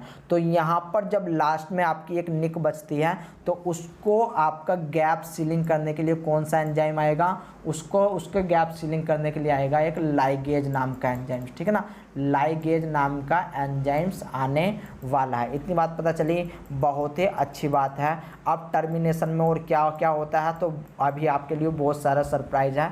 तो यहाँ पर देखो, यहाँ पर ये जो आरएनए पॉलीमरेज एंड आपका पोल अल्फा इनिशियल आपका क्या बना रहा था, इनिशियल डीएनए बना रहा था। तो इस आरएनए को रिमूव करने के लिए एक एंजाइम्स आता है जिसको बोलते हैं आरएनएज एच, ठीक है ना, आरएनएज एच बोला जाता है। एंड इस पॉलीमरेज अल्फा को हटाने के लिए एक फ्लैप एंडोन्यूक्लिएज एंजाइम्स आता है जिसको हम बोलते हैं FE1, FE फ्लैप एंडोन्यूक्लिएज, यहाँ पर FEN1 बोला जाता है। और इसके बाद इसके पास जो प्राइमरी एक्टिविटी होती है, जो प्राइमरी फंक्शन होता है वो होता है एंडोन्यूक्लिएज को कट करना, ठीक है ना, एंडोन्यूक्लिएज को कट करना। बट ये एक्सो को भी कट करता है, ये एक्सो को भी कट करता है। क्यों, ऐसा क्यों? क्योंकि ये जो आरएनए है ये आपका जो राइबोन्यूक्लियोटाइड है, यानी कि ये आपका राइबोन्यूक्लियोटाइड, यानी कि आरएनए में कौन जुड़ता है, राइबोन्यूक्लियोटाइड, ये राइबोन्यूक्लियोटाइड, ये राइबोन्यूक्लियोटाइड। तो ये बॉन्ड कट कर सकता है केवल और केवल किसके बीच में, जो आपके राइबोन्यूक्लियोटाइड होंगे, यानी कि केवल और केवल इस आरएनए के बीच में। बट यहाँ पर देखो, जो आपका पोल अल्फा वाला डीएनए था, मान लो ये आपका डीएनए था, ये आपका क्या था, ये आपका पोल अल्फा वाला डीएनए था। एंड इससे जुड़ा हुआ कौन है, इससे जुड़ा हुआ आपका ये आपका डीऑक्सी वाला न्यूक्लियोटाइड है एंड ये आपका राइबोन्यूक्लियोटाइड है, ठीक है ना, इतनी बात याद रख लेना। तो ये आपका आरएनए वाला है। अब ये कट नहीं लगा सकता इस जगह पे, ये आरएनए यहाँ पर कट नहीं लगा सकता, ठीक है ना। तो इसको कट भी किसके द्वारा किया जाता है, FEN के द्वारा किया जाता है। FEN के द्वारा कट कर दिया, बहुत ही अच्छी बात है। अब यहाँ पर आराम से आपका लाइगेज एंजाइम्स आएगा जो कि इसको फुलफिल कर देगा, जो कि इसको क्या कर देगा, फुलफिल कर देगा। इस बात को याद रख लेना। और यहाँ पर दोस्तों आपका जो है रेप्लिकेशन कंप्लीट हो जाता है। मैंने अब आपको काफ़ी सारी बात बता दी। एक बात मैं आपको और बता देता हूँ कि जो आपके mitochondria and chloroplast, mitochondria and chloroplast में जो जेनेटिक मटेरियल पाया जाता है, यानी कि जो डीएनए पाया जाता है, वो कैसा होता है, सर्कुलर होता है। सर्कुलर में भी डबल स्टैंडर्ड होता है, सर्कुलर में भी कैसा होता है, डबल स्टैंडर्ड होता है। और जब इनके अंदर रेप्लिकेशन होता है तो भाई साहब इनके अंदर रेप्लिकेशन के लिए वैसा तो कौन सा एंजाइम्स कौन सा डीएनए पॉलीमरेज काम करेगा, तो याद रख लेना अल्फा काम करेगा, ठीक है ना, अल्फा काम करेगा। एक्चुअली इसको मैं सही इसके लिए गामा काम करेगा, ठीक है ना, इसके लिए कौन सा काम करेगा, गामा काम करेगा। और यहाँ पर कैसा होता है, यहाँ पर जो हेलिकेज होता है, याद रख लेना, हेलिकेज जो होता है जो ब्रेक डाउन करता है, मैं यहाँ पर सही से लिख देता हूँ इसको। यहाँ पर आपका क्या होने वाला है, हेलिकेज। यहाँ पर हेलिकेज को बोलेंगे ट्विंकल हेलिकेज। क्या बोलते हैं, ट्विंकल हेलिकेज बोलते हैं। ट्विंकल स्पेलिंग शायद गलत है, देख लेना एक बार गूगल पे चेक करके। ट्विंकल हेलिकेज इसको बोला जाता है, जो कि इसमें हेलिकेज आता है। इसमें जो ये बाहर की तरफ रहता है इसको बोलते हैं हैवी, इसको बोलते हैं हैवी स्टैंड, इसको क्या बोलेंगे, हैवी स्टैंड बोला जाता है। और एंड जबकि जो अंदर वाला स्टैंड होता है इसको लाइटर स्टैंड के नाम से जानते हैं, ठीक है ना, इसको किस नाम से जानते हैं, लाइटर स्टैंड के नाम से जानते हैं। तो होता क्या है कि सबसे पहले जो रेप्लिकेशन होगा, रेप्लिकेशन होने के लिए यहाँ पर एक डिस्प्लेंट लूप बनती है, डिस्पेलेंट लूप बनती है, ठीक है ना, जिसको हम डिस्पर्स लूप के नाम से भी जानते हैं। तो मान लो ये आपका क्या था, ये आपका ऊपर वाला हैवियर था। अब इसके नीचे एक ये लूप बनती है, ठीक है ना, इसके नीचे ये एक लूप बनती है जिसको हम डिस्प्लेसमेंट लूप के नाम से भी जानते हैं, ठीक है ना, जिसको हम डिस्प्लेसमेंट लूप के नाम से भी जानते हैं। एंड ये आपका अंदर का यानी कि लाइटर स्टैंड आता है। तो ये आपकी डिस्प्लेसमेंट लूप बनी है, ये अब आपका कंटिन्यूसली जो है क्या करना स्टार्ट कर देगी, ये आपका जो है डीएनए सिंथेसिस करना स्टार्ट कर देगी। तो सबसे पहला डीएनए सिंथेसिस कहाँ पर होगा, आपका H स्टैंड में होगा, H स्टैंड में होगा। और ये जब 2/3 यानी कि ऑलमोस्ट 66% हो जाएगा, 66% हो जाएगा, तब इसके बाद स्टार्ट होगा आपका L स्टैंड की सिंथेसिस। और याद रख लेना हुआ तब जाकर के फिर आपकी L स्टैंड की सिंथेसिस होगी यहाँ पर, ठीक है ना। और आपका H स्टैंड में क्या मिलेगा आपको, लीडिंग सिंथेसिस मिलेगी, यानी कि यहाँ पर लीडिंग स्टैंड मिलेगा। H स्टैंड में क्या मिलेगा आपको, लीडिंग स्टैंड मिलेगा। जबकि L स्टैंड में आपको क्या मिलेगा, यहाँ पर आपको ओकाजाकी फ्रैगमेंट मिलेंगे। क्या मिलेंगे, ओकाजाकी फ्रैगमेंट मिलेंगे। मैं यहाँ पर लिख देता हूँ, ओकाजाकी फ्रैगमेंट मिलने वाले हैं, ठीक है ना। तो बस आपको केवल इतनी ही बात याद रखनी है। तो दोस्तों यहाँ पर आपका डीएनए रेप्लिकेशन आपका कंप्लीट हो जाता है इन यूकैरियोट्स में। तो अब दोस्तों मिलते हैं आपसे नेक्स्ट क्लास में, तब तक के लिए टाटा एंड बाय बाय। अगर कुछ पूछना हो तो पूछ लेना, रिवीजन अगर मैं यहाँ पर आपको, देखो इतना टाइम नहीं बचा कि मैं इसका रिवीजन आपको करवा दूँ, अब बट आप इसको अपनी तरफ से कर सकते हो, ठीक है ना। इसको आप अपनी तरफ से कर सकते हो या फिर मैं आपको बता ही देता हूँ आपको, ठीक है ना। इसका मैं एक बार आपको रिवीजन ही भी करवा देता हूँ, ठीक है। मेरा थोड़ा सा टाइम जाएगा बट कोई बात नहीं, मैं अपना टाइम दे देता हूँ। स्टार्टिंग में क्या था आपका, एक ARS रीजन था, ठीक है ना। स्टार्टिंग में क्या था, एक ARS रीजन था। ARS रीजन को किसने पहचाना, ORC ने। किसने पहचाना, ORC ने। ORC के पास एक आपके पास प्रोटीन आकर के लगी जिसको बोला गया CDC6, जिसको क्या बोला गया, CDC6। अब CDC, अब इस कॉम्प्लेक्स को, ये जो आपका कॉम्प्लेक्स बना, इस कॉम्प्लेक्स को पहचान लिया लोडन ने, हेलिकोज लोडन ने, जिसको हमने क्या बोला, CDC6 एंड आपका CDT, क्या बोला, CDT बोला, ठीक है ना, CDT1 बोला।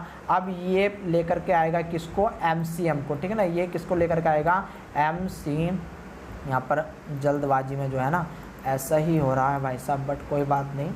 अभी यहाँ पर आपका जो है MCM 27 को लेकर के आएगा। और MCM 27 के कितने पार्ट होंगे, तो याद रख लेना 2 पार्ट होंगे आपके, ठीक है ना, 2 पार्ट होने वाले हैं। जैसे ही ये MCM आएगा, ये MCM पे एक और आपका कॉम्प्लेक्स आ जाएगा जिसको बोलेंगे CMG, यानी कि CDC45 MCM 27 एंड आपका GINS कॉम्प्लेक्स। ये कॉम्प्लेक्स आकर के अटैच हो जाएगा, ठीक है ना। जैसे ही ये कॉम्प्लेक्स आकर के अटैच होगा, इस अटैचमेंट को बोलेंगे प्री इनिशिएशन। यहाँ पर मैं लिख रहा हूँ प्री इनिशिएशन रेप्लिकेशन, ठीक है ना। प्री इनिशिएशन, आपका प्री इनिशिएशन रेप्लिकेशन यहाँ पर हो जाता है, ठीक है ना। अब ये सारा का सारा प्रोसेस यहाँ तक आपका कहाँ तक होता है, G1 स्टेट में होता है, ठीक है ना। G1 स्टेट में जैसे ही हम S स्टेट में जाते हैं, तो S स्टेट में जाने के बाद एक प्रोटीन होती है जिसको बोलते हैं हम CDK। यहाँ पर मैं लिख देता हूँ आपका सही से, यहाँ पर इसको क्या बोलेंगे, CDC।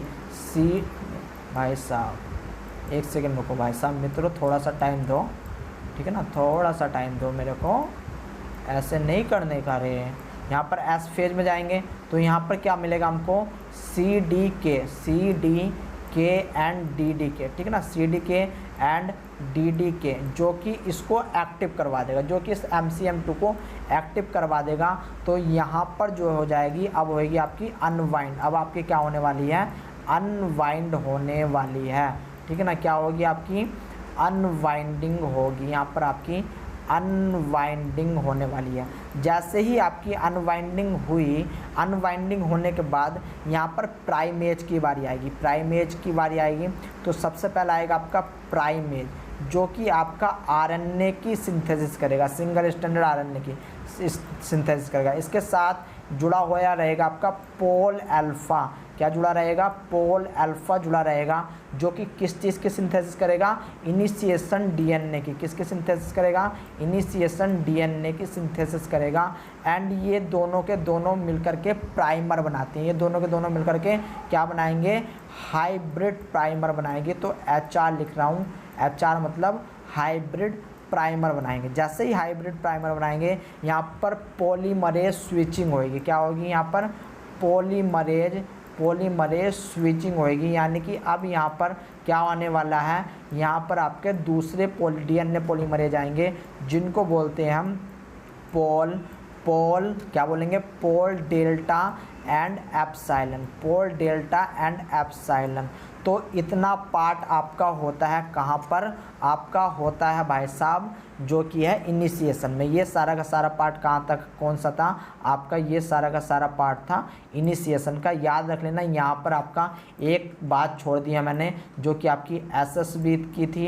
एसएसबी मतलब आपकी आरपीए, आपका क्या था आरपीए काम करेगा। तो आरपीए आपका कहाँ पर काम करने वाला है, जब आपका ये आपका एक्टिव हो जाएगा, क्या चीज़ भला एमसीएम एक्टिवेट हो जाएगा, तो यहाँ पर आपका आरपी आएगा जिसको हम क्या बोलते हैं, जिसको हम बोलते हैं आपका एसएसबी, ठीक है ना। यहाँ पर आरपीए आएगा जो कि आपको सिंगल स्टैंडर्ड बाइंडिंग को रोकेगा, यानी कि रीवाइंडिंग से बचाने वाला है, जो कि रीवाइंडिंग से बचाने वाला है। यहाँ पर मैं लिख रहा हूँ, इसको बोलेंगे आरपीए, ठीक है ना, आरपीए। एंड आपका टोपो आइसोमरेज क्या होगा, सुपर कोइलिंग से बचाएगा। टोपो आइसोमरेज किससे बचाएगा, सुपर कोइलिंग से बचाएगा, टोपो आइसोमरेज, ठीक है ना, टोपो आइसोमरेज।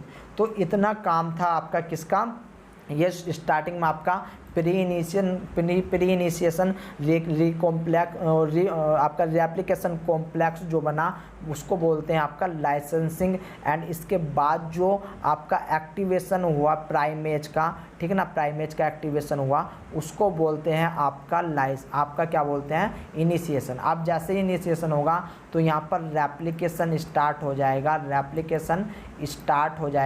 एंड फिर आगे टर्मिनेशन होगा जो कि आपका प्रोटीन के थ्रू होने वाला है, जिसको बोलते हैं टॉप 2 एंड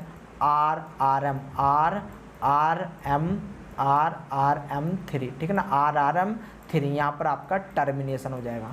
तो दोस्तों ये सारा का सारा आपका क्या था, ये एक प्रकार से मैंने आपको जो है एक हिंट दे दिया है कि किस प्रकार से आपका काम होने वाला है। लेक्चर को 2-3 बार देखना, आपकी समझ में टोटल आ जाएगा कि क्या चीज़ कैसे हो रही है। तो यहाँ पर आपका जो है रेप्लिकेशन कंप्लीट होता है। तो मिलते हैं हम आपसे नेक्स्ट लेक्चर के लिए जो कि आपका होने वाला है रिकॉम्बिनेज के लिए दोस्तों। तब तक के लिए टाटा एंड बाय बाय।